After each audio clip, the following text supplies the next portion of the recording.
Estamos nós começando, aliás, vamos recomeçar, porque chegamos a ver algumas poucas linhas, do início do capítulo 9 da narração do evangelista Lucas. Lucas, que era discípulo de Paulo de Tarso, não é? Era médico, pessoa bem letrada, escrevia, então, muito bem.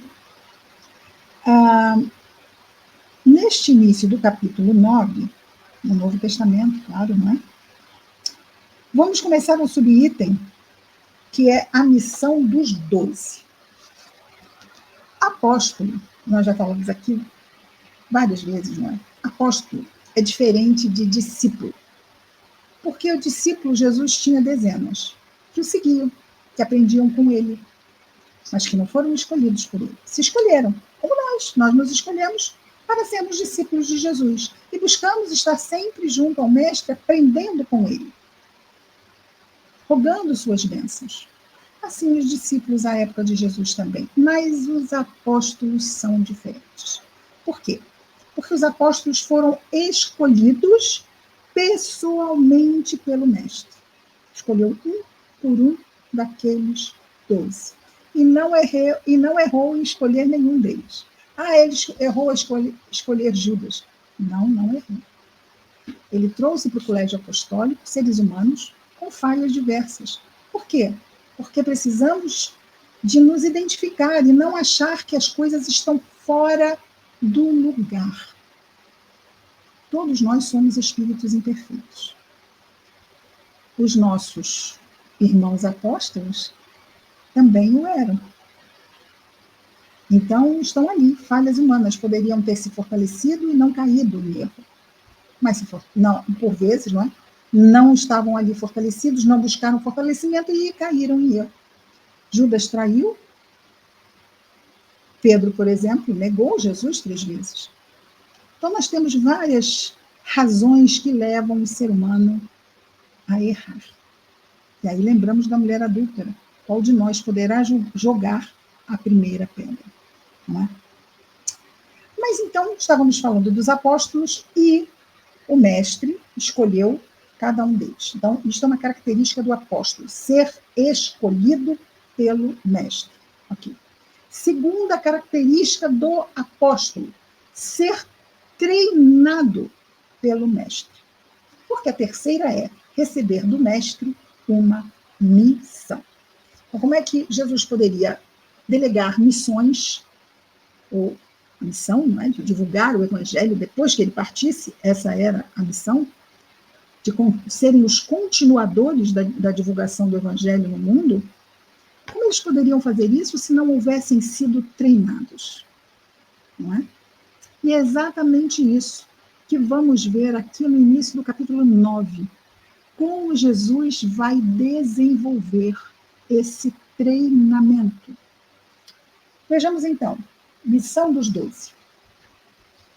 Versículo 1 do capítulo 9. Convocando os 12, deu-lhes poder. Este poder seria uma força, uma habilidade. E aí nós sabemos que isto é fluídico. Ele estendeu aos apóstolos recursos fluídicos. Jesus, como espírito puro, tem recursos fluídicos da perfeição, já que ele é um espírito puro. Portanto, Jesus é aquele que, puro em pensamento e vontade, condições necessárias para manipular os fluidos, conseguia alimentar uma multidão de milhares com 5 pães e 2 peixes, acalmar uma tempestade, transformar água em vinho. Tudo isso ele fazia na perfeição do Espírito que é. Mas, como já dissemos, os apóstolos de perfeito não tinham mesmo nada. Então, eles não tinham esses recursos para lançar mão. Então, Jesus estendeu a eles os recursos que eles ainda não tinham por merecimento. Eram recursos para o trabalho. Então, ferramentas que Jesus delegava a eles para o trabalho. Trabalho espiritual que os aguardava, não é? E que iam começar a ser treinados neste campo. Então, deu poder a eles. autoridade sobre todos os daimones, espíritos, maus espíritos, demônios, aqui são citados de várias formas. Aqui nós temos nessa tradução, que é a que usamos, não é? Do Haroldo Dutra Dias. Não é o Novo Testamento completo, nem é a capa. A capa é melhorzinha se comprar novo. Aqui nós temos os 4 evangelistas e o Atos dos Apóstolos. É o que temos aqui. Os 4 evangelistas e Atos dos Apóstolos. Não temos as cartas, não temos o Apocalipse. O que temos aqui, e que para nós é o nosso material mesmo de trabalho, que são os 4 evangelistas, ok? Atos dos Apóstolos, quem sabe um dia não fazemos, né? Muito bem. Então, deu-lhes poder e autoridade sobre todos os daimones, bem como para curar doenças. Então, vejamos que ali há variados recursos fluídicos, ok? Fluidos são matéria, ok? Eles não têm recursos espirituais, por eles não têm pensamento e vontade tão poderosos, mas Jesus estendeu a eles os recursos dele. Imagina, um espírito puro chega e diz assim: eu vou te dar uma gotinha do meu poder. Uma gotinha do poder de um espírito puro, uma gotinha muito pequenininha do poder do espírito puro. Uau, eu viro luz.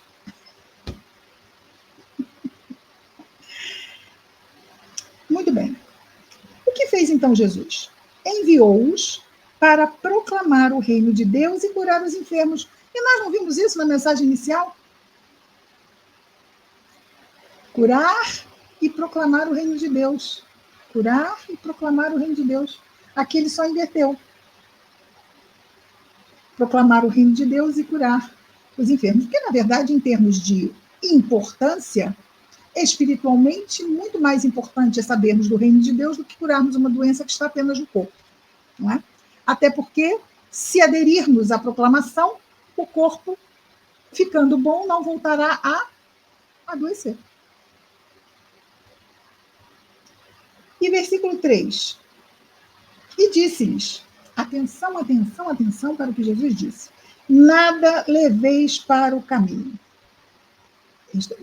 Ele agora vai, a partir daqui, ele vai detalhar. Mas é isto. Ele vai simplesmente quase dizer assim: querem que eu desenhe? Porque é nada, nada leveis para o caminho. Aí ele vai discriminar. Nem cajado. O cajado era para ajudar na caminhada. Vamos lembrar que eles não tinham carroça, não tinham carro, não tinham nada. Era pé. Andar quilômetros. E o cajado ajuda, não ajuda? Apoia-se ali. Não, nem cajado, nem alforge. O alforge é aquela bolsa onde se colocavam mantimentos, certo? Nem alforge. Mas por que não precisa do alforge? Nem pão. Não precisa de sacola para levar alimento, porque também não vão levar alimento. Nem cajado, nem alforge, nem pão, nem prata, ou seja, nem dinheiro. Nem tenham 2 túnicas. Ah, se o jogo vou trocar. Não vou. Não tenho 2. Eu só tenho a roupa do corpo. É a roupa, vocês vão com a roupa do corpo. Só. Mas, senhor, eu posso levar nada. Nada. Não pode levar nada. Já começamos aqui com uma imensa prova de quê? De fé. Olha, vocês não vão levar nada, vão fazer o trabalho e eu estou mandando. Mas e se eu precisar? Sou eu que estou mandando. O que vocês vão precisar que eu não saiba que vocês vão precisar? Em que momento vocês vão precisar que eu não saiba o exato momento em que vocês vão precisar? Fé naquele que está encaminhando-os para a tarefa. E ele diz, versículo 4, e em qualquer casa em que entrardes, ali permanecei, e dali saí. Então, se eles entrarem numa casa, eles podem pedir para pernoitar na casa? Podem, ali permanecer. Podem pedir, podem se alimentar ali, porque eles não estão levando nada, mas continuam precisando comer e descansar e ter lugar. Sendo assim, serão as próprias pessoas que os receberão que vão estender a eles o quê? O benefício desse alimento, desse pernoite. Isso é justo? É justo, não é? É bem, bem justo. Em qualquer casa em que entrardes, ali permanecei, e dali saí. E quantos não vos conhecerem, desculpa, errei, não é isto. E quantos não vos receberem, atenção, iriam haver cidades que não os receberiam. É sempre assim, não é? Batemos em portas, algumas abrem, algumas não. Algumas abrem, algumas não. Nas que abrem, podemos estabelecer um relacionamento. Nas que não abrem, não. Então, Jesus é muito objetivo, porque ele diz: e quantos não vos receberem, saindo daquela cidade, sacudi o pó dos vossos pés em testemunho contra eles. Bom, aqui não é sacudir o pó dos pés como fez Carlota Joaquina ao sair do Brasil, não é? Que tirou o sapato, bateu, disse: desta terra não quero levar nem a poeira. Não. Aí notamos o quê? Um enorme tom de ressentimento. Ela estava farta, aborrecida, irritadiça com a terra da qual ela estava saindo. E Jesus disse exatamente isso: saí dali, batei o pó das vossas sandálias. Ou seja, não levem nada. Nada de quê? Nada de mal. Foram lá, se ofereceram para fazer o trabalho e disseram: não, obrigada. Podemos oferecer ajuda às pessoas, não podemos? Mas não podemos obrigar ninguém a aceitar a ajuda que oferecemos. E é preciso respeitarmos isto. As pessoas têm o direito de não querer, mas ela precisa, eu estou vendo que precisa. E quanto mais próximo, mais a gente quer forçar uma barrinha, não quer? Se for um filho, está precisando, diz que não, a gente força. O que é mais importante? Forçar quando não quer, ou que ele saiba que certamente, quando quiser, estaremos ali. Olha, você pode não querer hoje, eu entendo, mas qualquer momento, eu estou aqui. Não é? Conte comigo, saiba. Eu sei, eu posso e tal, não sei o quê. Às vezes a gente pensa assim, mas por que não aceitaria? A lista de motivos que leva uma pessoa que precisa não aceitar alguma coisa, por incrível que pareça, é vasta de motivos. É orgulho. Às vezes não é só isso. Não? Imaginemos um outro motivo inconsciente. Poderia ser uma culpa em que a pessoa não se acha meritória, merecedora de receber algum benefício. Inconsciente. Então, ela nega a si mesma possibilidades de ser ajudada. E isto pode ser um orgulho, mas totalmente retorcido pela culpa. O ser humano é de uma complexidade gigante. Fato é, o importante é a nossa ação. Queremos ajudar. É importante que o outro saiba que nós queremos ajudar, que nós estamos disponíveis para ajudar e que ele pode contar conosco, se não for agora, quando quiser, para que nós ajudemos. Okay. E aí sacudimos o pó, não ficamos aborrecidos, não ficamos magoados, não ficamos ressentidos. Também não vou me oferecer mais. Chega. Já deu. Nós estamos dentro do coraçãozinho do outro. Aí nós chegamos naquele não julgar lá de trás, não é? Que nós já conhecemos.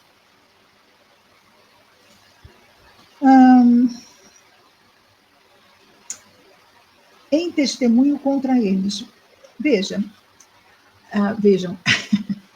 em testemunho contra eles, não que a pessoa que sai, não que os apóstolos queiram testemunhar contra ninguém, não.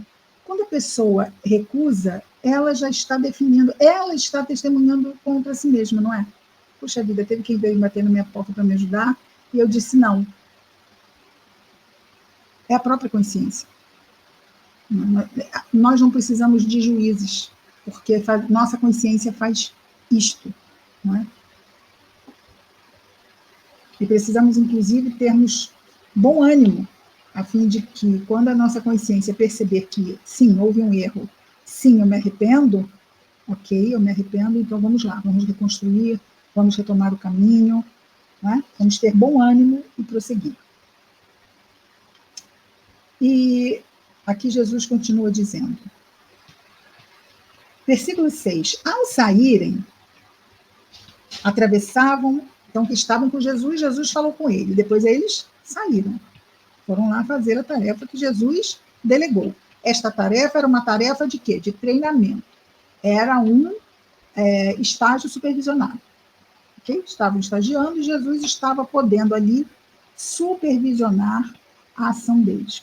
Isso era importante? Muitíssimo importante, porque estando Jesus ainda com eles, poderia orientá-los a como ajustar alguma coisa que precisasse ser ajustada. Ao saírem, atravessavam todas as aldeias, evangelizando e curando por toda parte. E aí é que está, não é? Quem vem primeiro, o ovo ou a galinha?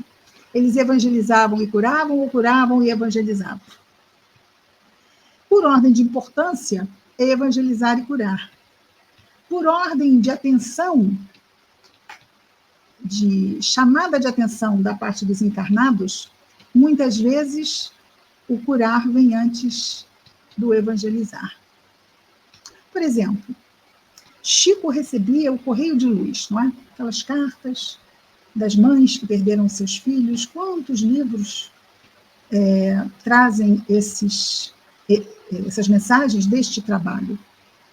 E quando havia estas reuniões onde se recebiam, tinha ali também estudo do Evangelho.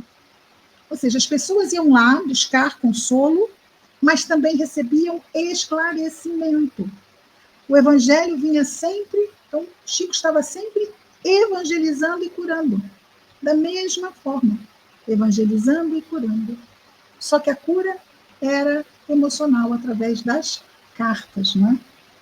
Quanto consolo, mas não só isso. Ele destacava o Evangelho.